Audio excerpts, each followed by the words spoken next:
Se plaindre, pleurer, gémir, râler, ou encore un mot que la Bible appelle de la rancœur. Vous voyez, ça peut changer votre avenir. Passez 5 minutes à vous plaindre et vous aurez gaspillé 5 minutes.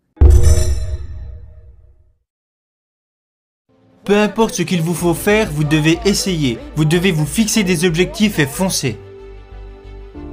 Voici votre principal problème. La prudence.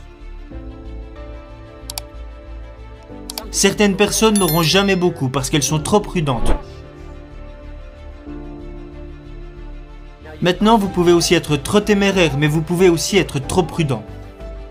C'est ce qu'on appelle avoir une approche timide de la vie.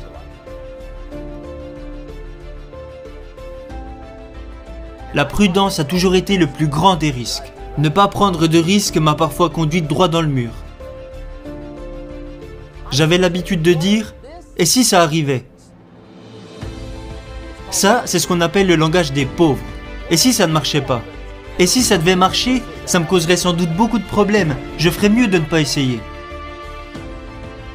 Je peux très bien rester comme ça. Ce qui a changé ma vie, c'est que je me suis rendu compte un jour que tout est risqué.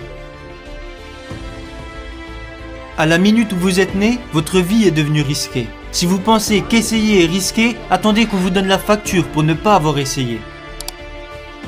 Si vous pensez qu'investir est risqué, attendez de voir l'addition pour ne pas avoir investi. Tout est risqué. Se marier, c'est risqué. Avoir des enfants, c'est risqué. Se lancer dans les affaires, c'est risqué. Investir son argent, c'est risqué. Tout est risqué. Je vais vous dire à quel point la vie est risquée. Personne n'en sortira vivant. C'est risqué. Les Anglais disent « si les choses doivent arriver, alors elles arriveront ». C'est pour ça qu'il faut essayer.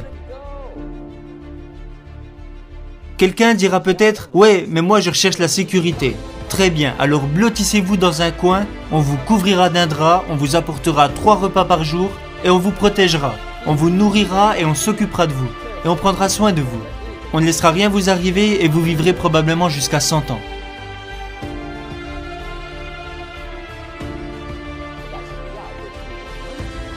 Ce gars vivra peut-être jusqu'à 100 ans, mais quelle étrange façon de vivre sa vie. Alors, ne cherchez pas la sécurité. Cherchez plutôt l'aventure.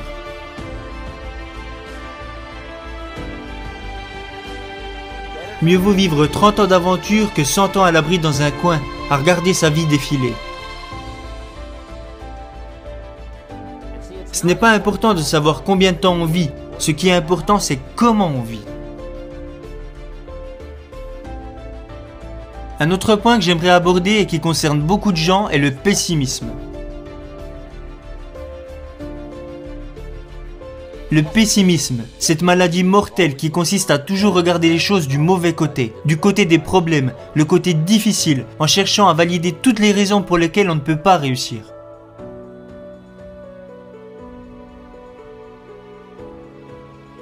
Le pessimiste attire à lui une vie de déchéance.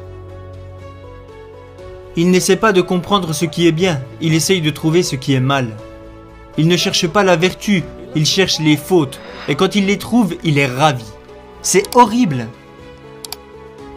C'est le pauvre type qui regarde par la fenêtre et ne voit pas le coucher de soleil. Il voit les taches sur la fenêtre. C'est le gars qui démissionne pour lancer un projet et un type se précipite vers lui et lui dit « J'ai 5 bonnes raisons pour lesquelles ça ne marchera pas ».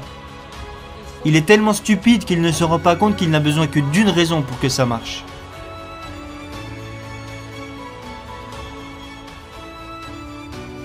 Pour le pessimiste, le verre est toujours à moitié vide. Alors que pour l'optimiste, le verre est toujours à moitié plein. Pourquoi la même mesure affecte-t-elle les gens de 2 manières différentes? La réponse est que tout dépend de la façon dont on voit les choses. Nos vies sont principalement affectées par la façon dont nous pensons que les choses sont, et non par ce qu'elles sont réellement. La façon dont nous pensons qu'elles sont nous affecte davantage. Il y a un sujet que nous n'aurons pas le temps d'aborder ce soir, qui est les meilleures habitudes de pensée. Une des choses les plus importantes que Schoff m'a enseigné quand je l'ai rencontré, il disait « De mauvaises habitudes de pensée maintiennent la plupart des gens dans la pauvreté. Et je ne parle pas de mauvaises habitudes de travail. La plupart des gens travaillent dur, mais ils ne réfléchissent pas. Eschoff m'a appris que l'esprit est comme une usine mentale. Tout ce à quoi vous pensez au cours de votre journée sert d'ingrédient à votre usine mentale. Et c'est ce qui constitue le tissu économique, social et financier de votre vie. Il m'a cité une phrase de la Bible qui dit « Ce que vous pensez, vous le devenez ». C'est magnifique, n'est-ce pas? Il m'a aussi parlé des mauvaises habitudes que j'avais. J'avais l'habitude de commencer ma journée en lisant le journal. Croyez-le ou non. Je prenais une tasse de café et je lisais le journal. Je lisais les articles sur les guerres, les émeutes, les meurtres, les coups de couteau, les braquages de banque, les agressions, les accidents de voiture. Je faisais le plein de tout ça et je commençais ma journée. Vous pouvez imaginer le genre de journée que j'avais l'habitude d'avoir.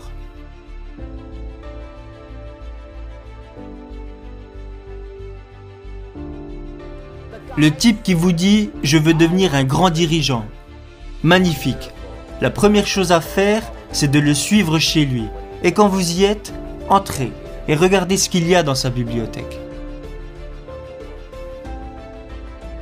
Vous vous dites sans doute, pourquoi regarder dans sa bibliothèque? La raison est que ce qu'un homme lit se déverse directement dans son usine mentale.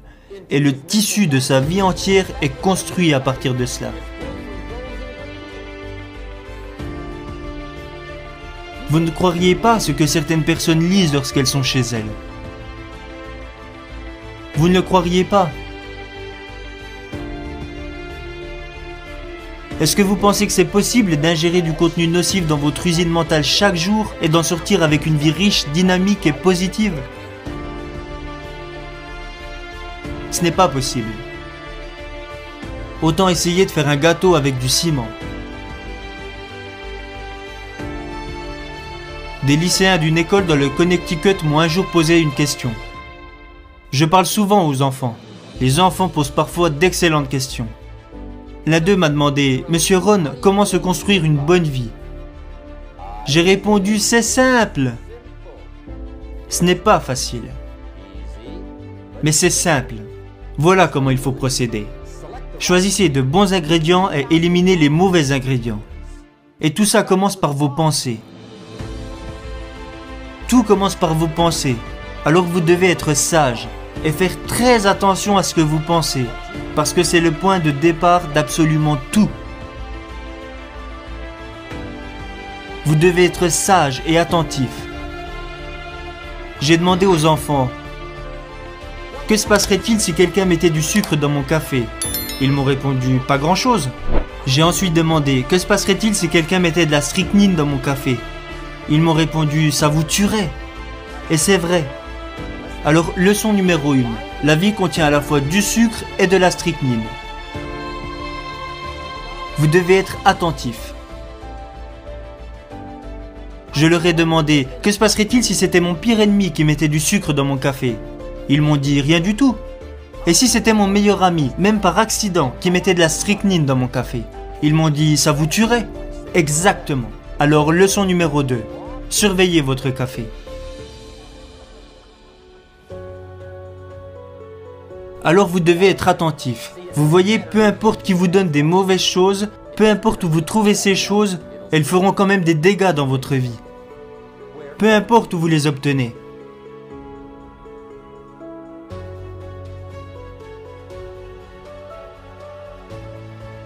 Monsieur Schoff m'a donné l'une des meilleures phrases quand je l'ai rencontré. Il m'a dit « Jim, monte la garde chaque jour devant la porte de ton esprit. »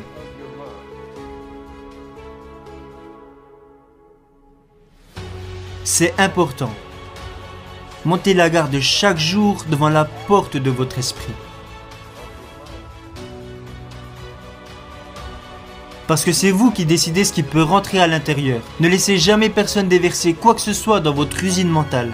Parce que c'est vous seul qui devez en assumer les conséquences. Ok, voici le dernier point que j'aimerais aborder. Accrochez-vous, on a presque fini. Le dernier sujet est très bref. Le dernier point peut être mortel. Éloignez-vous de celui-ci. Si vous vous y approchez ne serait-ce qu'un peu, vous pourriez compromettre votre avenir.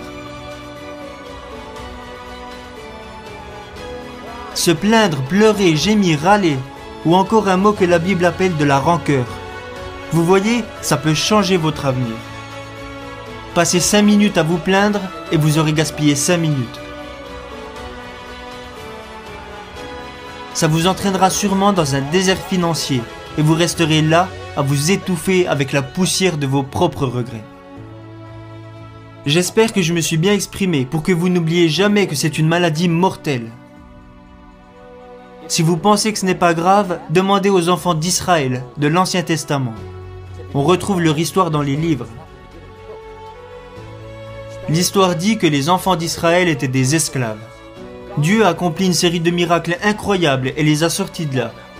Et puis, ils se sont dirigés vers la terre promise. Vous vous souvenez de l'histoire? Ils se sont dirigés vers la terre promise. La tragédie de l'histoire, c'est qu'ils ne sont jamais arrivés à destination. La raison, c'est que dès le premier jour, ils ont commencé à se plaindre. Ils se plaignaient de l'eau, ils se plaignaient de la météo, ils se sont plaints de la nourriture, ils ont râlé à propos du commandement, ils ont pleurniché parce que c'était trop loin, trop froid, trop chaud, trop difficile, trop misérable. Ils ont pleurniché et pleuré pendant des années. Finalement, Dieu a dit « J'en ai assez, voyage annulé ». Ou un truc du genre. L'histoire dit que la plupart sont morts dans le désert et n'ont jamais vu la terre promise. Ce qui signifie deux choses. Si vous vous plaignez souvent, cela gâchera votre avenir. Et je pense que ça veut aussi dire que même Dieu lui-même ne peut pas supporter ça.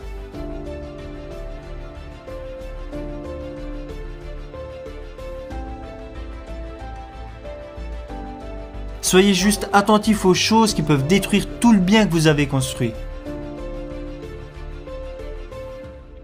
La guerre est en marche. Et ce soir, demain, mentalement, personnellement, socialement, économiquement, vous devez vous assurer que vous avez toutes les cartes en main pour gagner cette guerre.